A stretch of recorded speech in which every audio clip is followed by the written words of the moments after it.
Ini udah langsung hasilnya enggak hasilnya. Selamat siang rekan-rekan mahasiswa, penulis dan peneliti di Indonesia.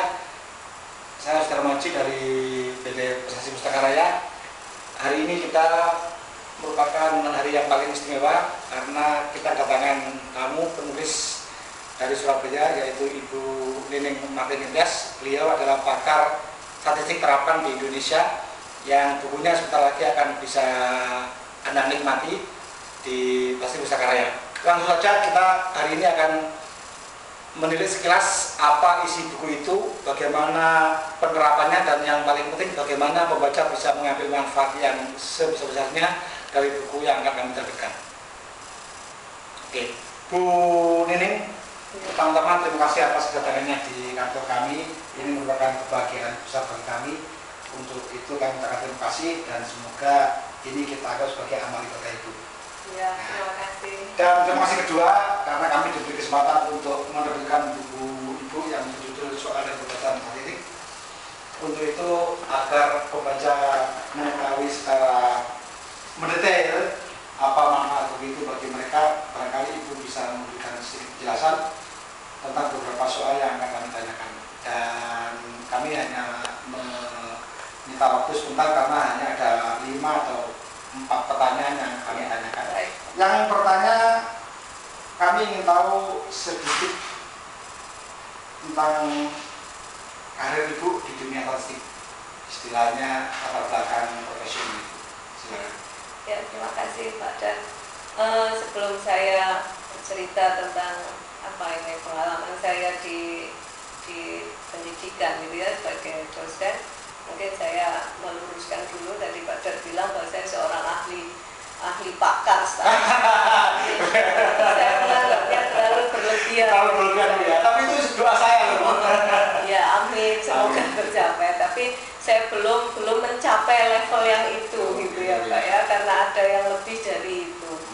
Iya, jadi apa istilahnya, saya biasa-biasa saja. Cuman saya berusaha untuk apa istilahnya bekerja itu seprofesional mungkin.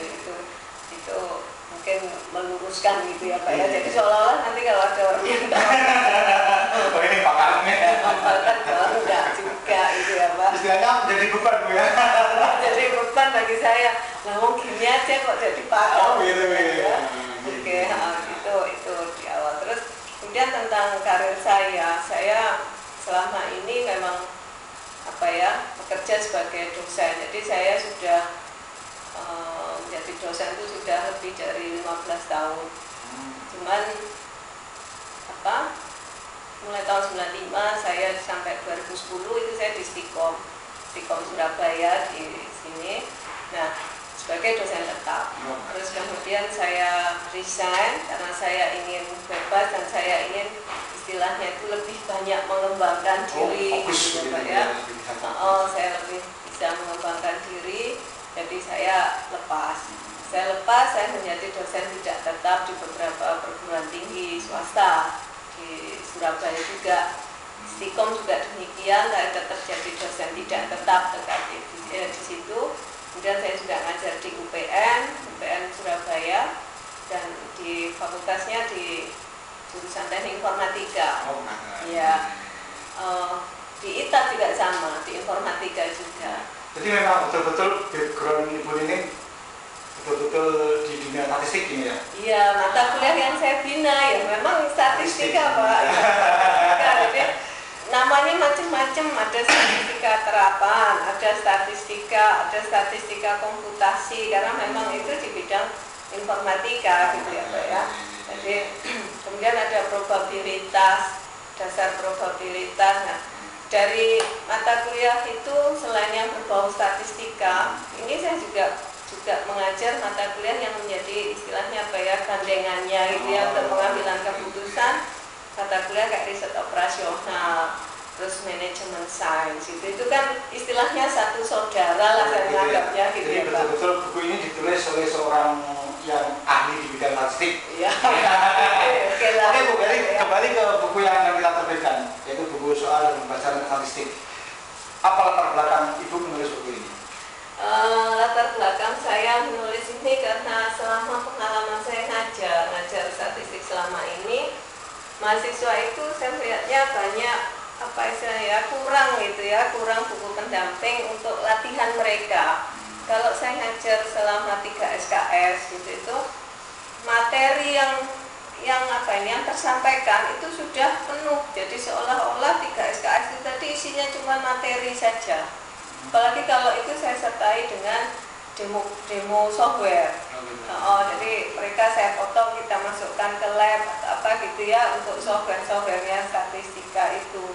Nah dari situ latihan soal-soal yang saya berikan itu kadang saya berikan saja, kadang ada yang bisa kita bahas, ada yang tidak. Padahal saat mereka ujian itu mereka kan harus mengerjakan soal, ya kan? Nah, mengerjakan soal akhirnya mereka merasa kurang waktunya untuk pembahasan soal. Jadi buku ini betul-betul sebagai pelengkap penguasaan teori statistik gitu ya? Iya, jadi saya tulis di buku itu bahwa buku ini bukan sebagai buku utama gitu ya, karena di Stikom dulu saya juga menulis buku materi kuliah lah gitu ya, diktat kuliah tentang statistika, probabilitas. Nah ini saya anggap ini buku pendampingnya. Jadi kalau di institusi itu ada buku memang khusus statistika, mungkin buku ini bisa menjadi buku pendamping. Berarti hanya dengan menguasai teori statistik belum cukup ya? Saya rasa begitu ya. Jadi harus beli buku ini ya? Harus ini. Oke Bu, sekilas isi buku ini apa yang mau dibahas buku ini? Buku ini apa? Sesuai dengan judulnya gitu ya, sesuai dengan judulnya. Di situ berisi tentang teori, soal pembahasan sama latihan. Untuk maksud saya sebagai mahasiswa bisa belajar mandiri gitu ya. Jadi setelah berlatih soal dan bagaimana membahasnya, menyelesaikannya, kemudian ada latihan soal, saya menganggap mahasiswa bisa menyelesaikan latihan mandiri tadi. Nah, kalau untuk isinya itu ada 7 bab semuanya. Bab pertama itu berisi tentang cara penyajian data gitu ya. Jadi penyajian data, kemudian bagaimana membuat distribusinya, distribusi frekuensi supaya mereka tahu data itu setelah disajikan, dikumpulkan kemudian disajikan, kemudian dilihat distribusinya, karena nanti untuk menentukan metode statistik mana yang paling tepat. Karena tidak semua bentuk data itu punya distribusi yang sama. Jadi bentuk distribusi ini memang sangat penting untuk analisis statistik. Sekalipun ini judulnya ada soal dan pembahasan, tapi tetap ada pembahasan tentang teori ya? Ya ada Pak, ada sedikit tentang teori, cuma tidak teori-teori yang istilahnya lengkap gitu ya, tapi teori yang mungkin mendukung dari soal yang saya berikan tadi. Gitu.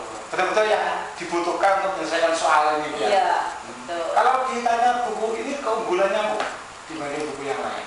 Keunggulannya saya rasa kalau saya melihat buku-buku statistika yang ada gitu ya, di sana kan banyak buku-buku yang membahas banyak teori. Ya, banyak teori, kemudian soal yang diberikan mungkin tidak terlalu banyak. Terus teorinya juga cukup panjang sehingga mahasiswa yang melelahkan kita tidak menguasai teori saja. Ya, kita tidak menutup mata, mahasiswa itu punya waktu mungkin yang terbatas gitu ya. Jadi mereka punya waktu terbatas, gimana caranya dia bisa belajar poin-poinnya saja. Nah, inilah yang saya tempatkan buku saya di situ, poin-poinnya saja sehingga mahasiswa tahu kalau ada soal seperti ini mana yang harus saya pakai, karena rumus-rumus di statistika itu memang satu keranjang tadi. Yang terakhir Bu, ya, ini setelah membaca buku ini, saran Ibu Mar Tias, Bu Nining saja, itu bagaimana cara terbaik untuk memanfaatkan buku ini? Cara terbaik karena ini adalah buku pendamping, jadi setelah mereka mengikuti kuliah, mahasiswa ikut kuliah, atau mungkin bagi dosen mungkin bisa juga gitu untuk pengayaan nambah-nambah soal gitu ya, untuk latihan pada mahasiswa. Nah, di sini setelah membaca buku utamanya, buku utama ya, buku utama untuk mata kuliah tersebut. Nah, setelah baca itu bisa kemudian mengerjakan soal-soal dari buku saya. Itu cakupannya untuk bidang apa aja Bu, statistik ini? Ada statistik deskriptif sama statistik inference. Oh begitu ya. Iya. Deskriptif hanya sampai mencari distribusi tadi, kemudian mencari ukuran pemusatan, ukuran penyebaran, karena itu untuk deskriptifnya. Kemudian setelah itu saya langsung ke inference, teori pendugaan, estimasi, sampai dengan regresi linier. Oh, tentu saja Bu Nining setelah baca buku ini tentu tidak serta-merta mereka jadi pakar, karena perlu latihan dan perlu pendampingan serta konsultasi terus-menerus. Ya. Nah, saya kira bagi lembaga atau pribadi-pribadi yang ingin berkonsultasi dengan Ibu Nining bagaimana? Apakah Ibu Nining bersedia untuk menghadiri acara-acara khusus seperti seminar, seperti konsultasi penelitian macam itu? Ya, insya Allah saya bersedia Pak. Kalau toh memang misalkan istilahnya sangat penting dan mungkin yang ditanyakan tidak terlalu tidak butuh tidak butuh penjelasan secara detail gitu, mungkin pembaca bisa menyampaikan email ke saya. Ya. Jadi ini tidak saja buku yang ditulis dan satu putus, tapi tetap ada hubungan komunikasi yang konstan dengan penulis. Berarti saya berharap selalu mendampingi pembaca ya, dengan berbagai macam saluran komunikasi baik email maupun ketemu langsung maupun jadi atau pas dari seminar begitu. Saya kira itu saja Ibu Nining. Terima kasih atas partisipasinya untuk memberikan penjelasan pendahuluan untuk menyongsong terbitnya buku soal dan pembahasan statistik. Dan jangan lupa membaca, nantikan terbitnya buku Nining Martini Tias, seorang ahli statistik yang akan membantu Anda menerapkan ilmu statistik dalam bidang-bidang yang Anda tekuni, yang akan disajikan dalam buku soal dan pembahasan statistik yang akan kita terbitkan insya Allah tahun ini. Terima kasih. Assalamualaikum. Kita jangan